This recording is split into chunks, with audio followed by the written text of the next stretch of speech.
You know when you have already cooked for the week, but decide that you don't want to eat anything that you've cooked, and you end up ordering from your favorite restaurant, and it ends up being too much, and you know that it was probably too much because they gave you 4 table sets, even though it was just you that ordered? And then that food kind of sits and sits in the fridge because you've forgotten about it because of all the other things going on in your life. And then eventually, weeks later, you find it again with something that looks like some kind of horrible organism living on top of it. Well, unlike leftovers, good advice never goes bad. In these next few clips, we're taking a look at past episodes for some of the best advice to help you in this holiday season. Bon appetit. You know, today I'd like to talk a little bit about winter tips as far as warming up your car and the danger of doing that. It not only is to warm your car up during the winter months is very hazardous to the air quality that we experience here in the Wasatch Front with the inversions, but it can also be very costly when you go out to find your car and it's gone. Many times throughout the winter months, thieves prey upon people who warm up their cars. And when they exit their home to a warm car, they find that they have a cold spot where their car used to be. Well, you know, there really isn't. Number one, think about the air quality. Number two, put your jacket on, put some gloves on, start your car, and let it warm up for just a minute while you're in it, and then drive to your destination. It'll warm up quick enough and probably faster as you're driving. In fact, I remember hearing a study last year that said the newer cars don't need very much warm-up time at all. In fact, you can start them and proceed to drive them immediately. With winter driving comes many crashes, and what people need to realize is that the roads are slick. You can't stop as fast. You can't turn as well. And so as we head into the winter months, just drive a little slower, be a little more cautious as you drive through snow or ice. And what can be even worse is the black ice that you don't see. When the temperatures are cold or well below freezing, it's cold enough to freeze the surface of the road, which can cause the same as driving on snow. So as we head into the holiday season, people get very busy going store to store and buying gifts and different things. And a lot of times as they go, they'll just put their gifts and packages inside the car and not really think about who is walking around the parking lots looking for an open car or perhaps to break a window and steal what you may have inside. So with that being said, take a minute and put it and secure it in the trunk where it can't be seen. It's just a much safer way to go through the holiday season as you go and shop for your loved ones. So from the Salt Lake City Police Department to everyone, have a very safe and enjoyable holiday seasons. And for more safety tips, please go to slcpd.com or Twitter at slcpd. Have a safe and enjoyable holidays. Nearly half of decoration fires happen because decorations are placed too close to a heat source, like unattended candles or lit trees.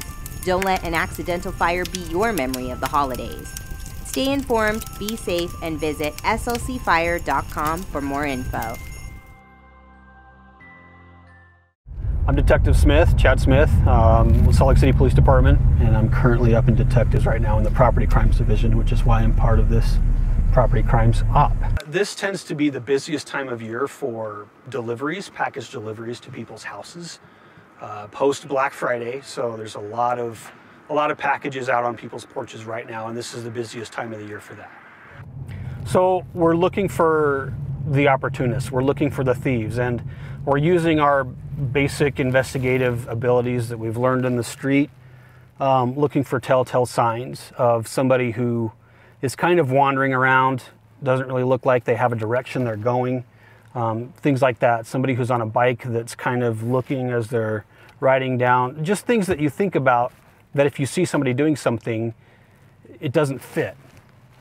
Like think about if you're riding a bike through a neighborhood, you're not stopping or slowing down, looking up people's driveways. That's not normal activity. So those are the kind of behaviors that we watch for. Like I said, the indicators, and then we stop and talk to them and see if we can develop more from that.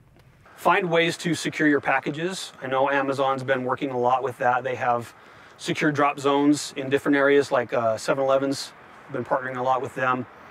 Find some alternative methods, have your packages delivered to your place of work. That way they're not just sitting on your porch. If they do have to be delivered to your porch, find somewhere where they're out of view. That's generally the easiest thing that thieves look for, is they're just walking on the sidewalk. If they can see a package, they know it's there. So just having it out of view is going to help the most. Lights are a really good deterrent at night, motion lights, things like that. So if a package is stolen and you observe that, give us a really good description, give us a call right away. Keep eyes on them if you can, don't follow them. We want you guys to be safe as well. But just give a really good description, last direction of travel, and call us as soon as you can. When you come to the airport, you're going to have a lot of company. And that's everything from returning rental cars and checking bags to coming through security and then getting to your gate. So preparation is key. We know that a prepared passenger can get through the security checkpoint quickly and efficiently, but it just takes that preparation to make that happen. Even delays of maybe 10 seconds or 15 seconds per passenger do add up, and that's why we just beg the passengers when they come during the holidays to pack their patience and to come prepared.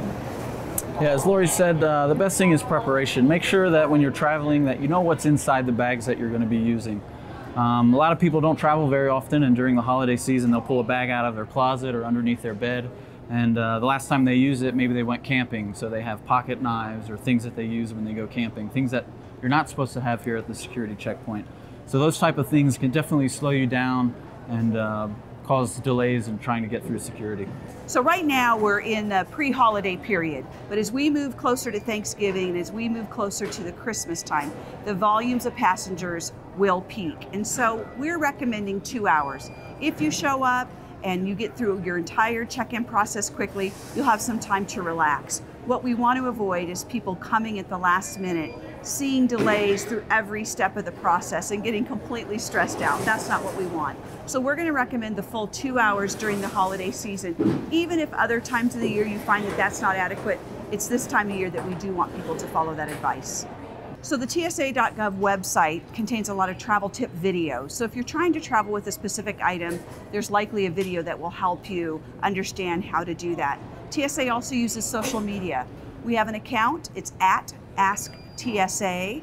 You can tweet them either through direct message or through a tweet, and they will respond to you within a matter of minutes to provide you the guidance on your question or situation. We also use Facebook Messenger, the same thing. Provide your question and we'll respond to that. We have staff on duty 7 days a week, working 15-hour days to cover the busiest travel times.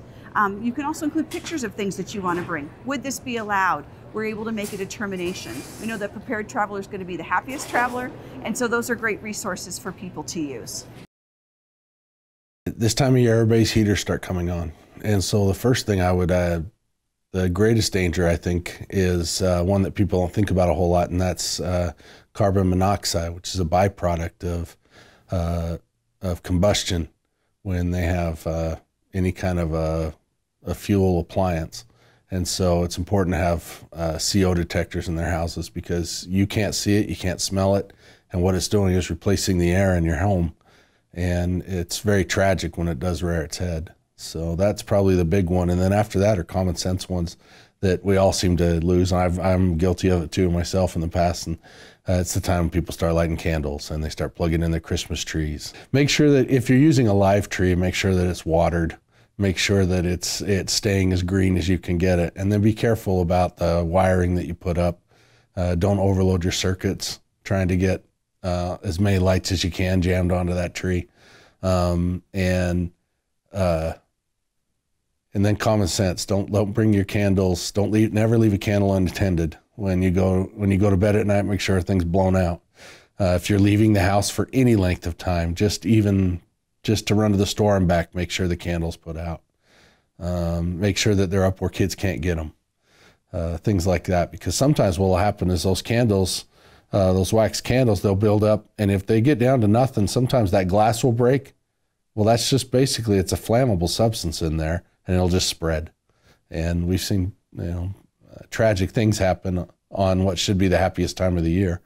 And it's just a time that it's prone to tragedy, but you don't want tragedy anytime, especially then. Keep your, there are heating units that are, people want space heaters and that, but there are things that are made to be put in a house and things that aren't made to be put in a house. And if it doesn't belong inside a house, don't put it there. Another thing is they can do is make sure that their equipment is working properly, have it checked. But the most important thing you can do is smoke alarms and CO alarms in your house, and make sure that they're functioning properly, tested, make sure the batteries are working in them. That's the most important thing you can do, because if CO starts building up in your house, you'll never know it until it's too late, unless that CO detector is going. An easy resource is to go to slcfire.com, and that will give some tips. It'll also provide a contact information if you have any questions about what's right, what's wrong, what you can and can't do. We will be happy to answer your questions. The things that we take for granted, others are praying for.